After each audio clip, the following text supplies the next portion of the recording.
Bom dia, pessoal, tudo bem com vocês? Na aula de hoje nós vamos estudar sobre as plantas. Esse conteúdo está presente nas páginas 32 a 34 da apostila de vocês. Abram e acompanhem a explicação. As plantas ocupam grandes áreas em todo o planeta Terra e influenciam nas condições ambientais e no clima do planeta, além de servirem de alimento e de abrigo para uma série de seres vivos. A parte da ciência que estuda as plantas é chamada de botânica, e os pesquisadores que estudam as plantas são chamados de botânicos, e eles podem se especializar tanto na classificação, na morfologia, ou seja, estudando a estrutura e a forma das plantas, ou na bioquímica, que estuda os elementos químicos que fazem parte da célula vegetal. A diversidade de plantas é muito grande e elas são muito diferentes entre si. Porém, todas são pluricelulares, ou seja, formadas por muitas células. Lembrem que o prefixo pluri quer dizer muitas células. São autótrofas, ou seja, produzem o seu próprio alimento. E a grande maioria delas possuem um pigmento verde que é chamado de clorofila.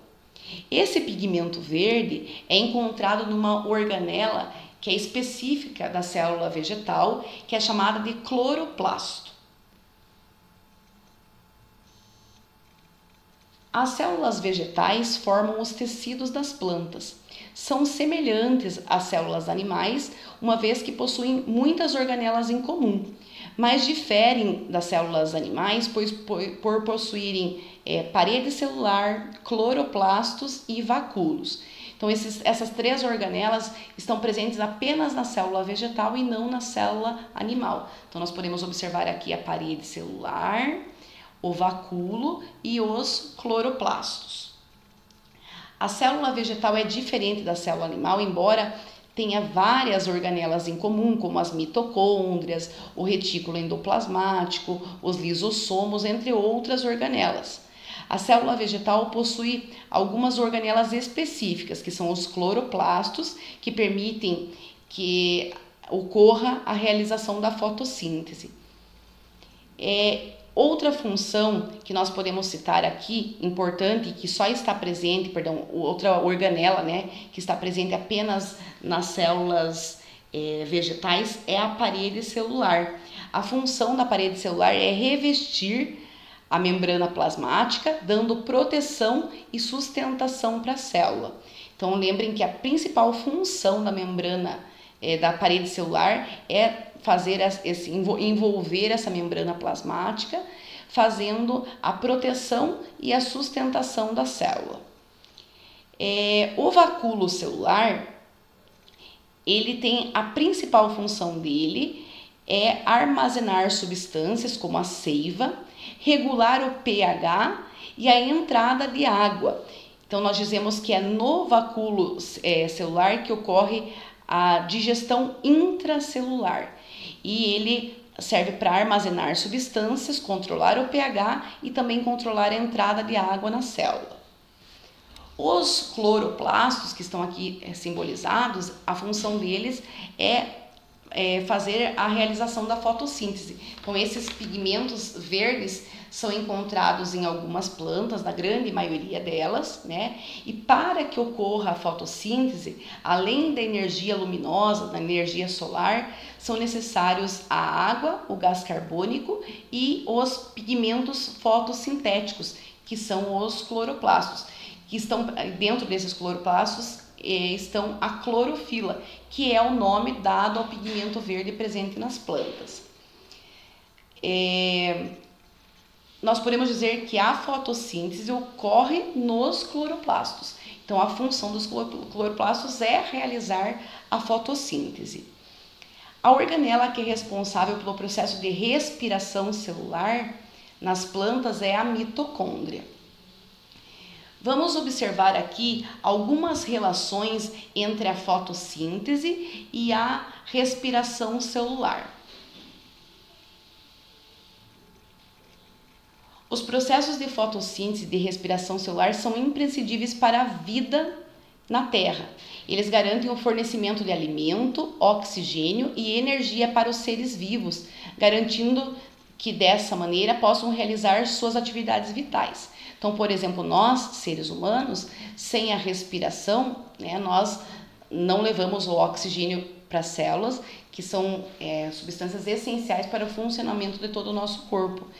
Então, lembrem que a fotossíntese é o processo no qual as plantas, as algas e as cianobactérias produzem o seu próprio alimento, já que as plantas são consideradas autótrofas, ou seja, elas produzem seu próprio alimento utilizando a energia solar. O que ocorre no processo de fotossíntese? Então, a planta vai absorver a energia solar e vai transformar em glicose mais oxigênio, certo? Lembrem que a fotossíntese ocorre nos cloroplastos, onde estão armazenados esse pigmento verde que é chamado de clorofila, certo?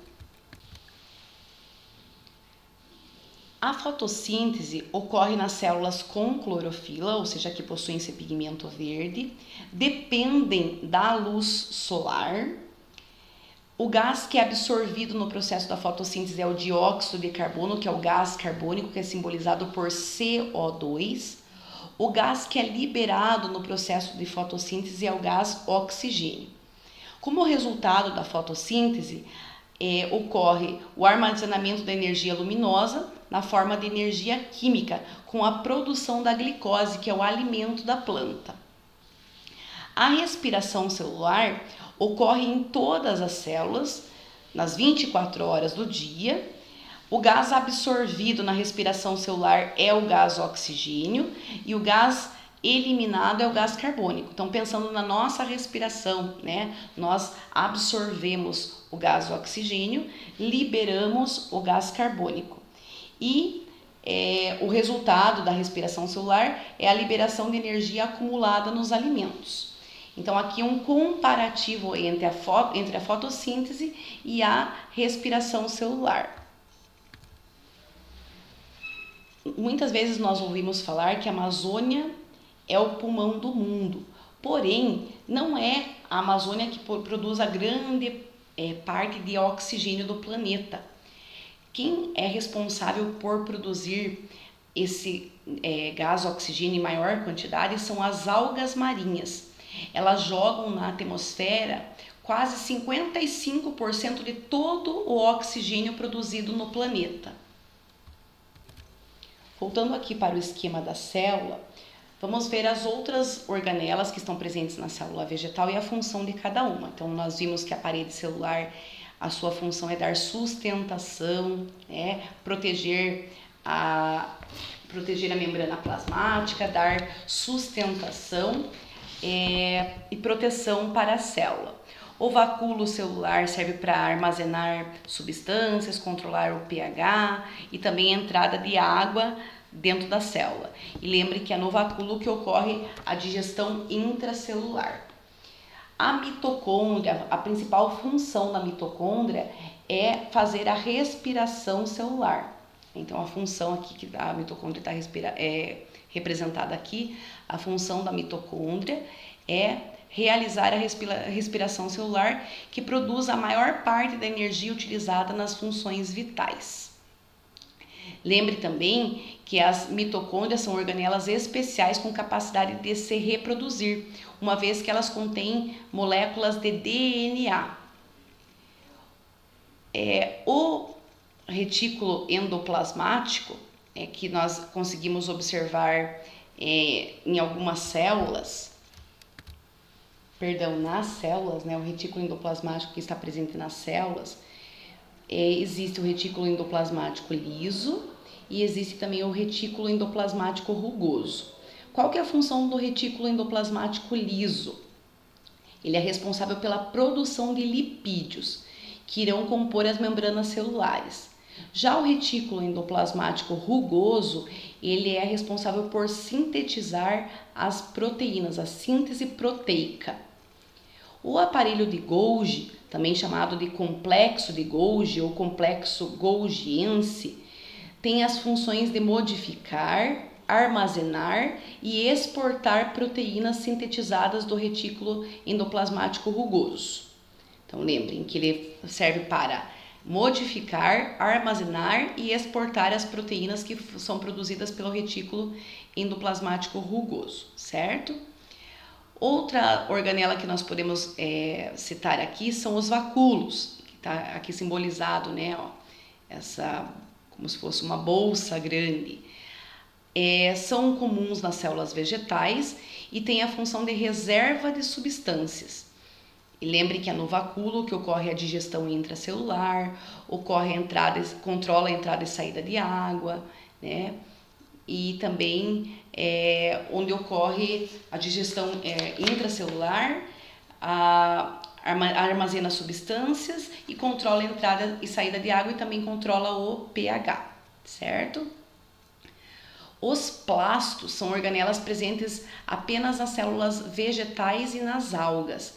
E entre os plastos nós temos os leucoplastos e os cromoplastos. Qual que é a diferença entre eles? Os leucoplastos não têm cor e armazenam amido. Os cromoplastos são responsáveis pela cor dos frutos, das flores, das folhas, e os cloroplastos, que são o pigmento verde, que é onde está a clorofila, que a clorofila é o nome do pigmento verde, e esse pigmento verde é encontrado nos cloroplastos, são responsáveis pela fotossíntese. Então lembrem que nós temos os leucoplastos, que armazenam amido e não têm cor, os cromoplastos, que dão cor para os frutos, para as flores e para as folhas, e os cloroplastos, que possuem a clorofila, que é o pigmento verde, que é responsável pela fotossíntese. Os ribossomos são organelas celulares não membranosas e têm a função de sintetizar proteínas. A membrana celular serve para proteção da célula. Lembrem que a membrana vai delimitar, né, a célula, a função da membrana é delimitar, e as membranas internas regulam também a entrada e a saída de substâncias. O que mais que falta nós falarmos? Nós temos aqui, né, o núcleo, que está presente tanto na célula animal quanto na célula vegetal. Lembrem que é no núcleo que estão armazenadas as informações genéticas da célula, né, onde ocorre o controle das atividades da célula. Então, nós já falamos dos ribossomos, do núcleo, da função da membrana plasmática, da função do complexo de Golgi, ou também chamado de complexo golgiense, das mitocôndrias, dos cloroplastos, dos vacúolos, da parede celular e o citoplasma. Então, o citoplasma é onde estão todas as organelas presentes na célula.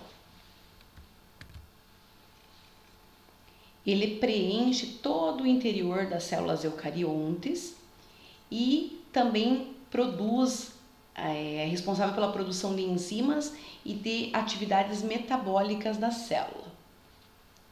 Baseados na aula de hoje, eu quero que vocês pausem o vídeo e façam o desenho da célula vegetal no caderno. Não esqueçam de me enviar as fotos para que eu possa avistar. Um grande beijo e até a nossa próxima aula.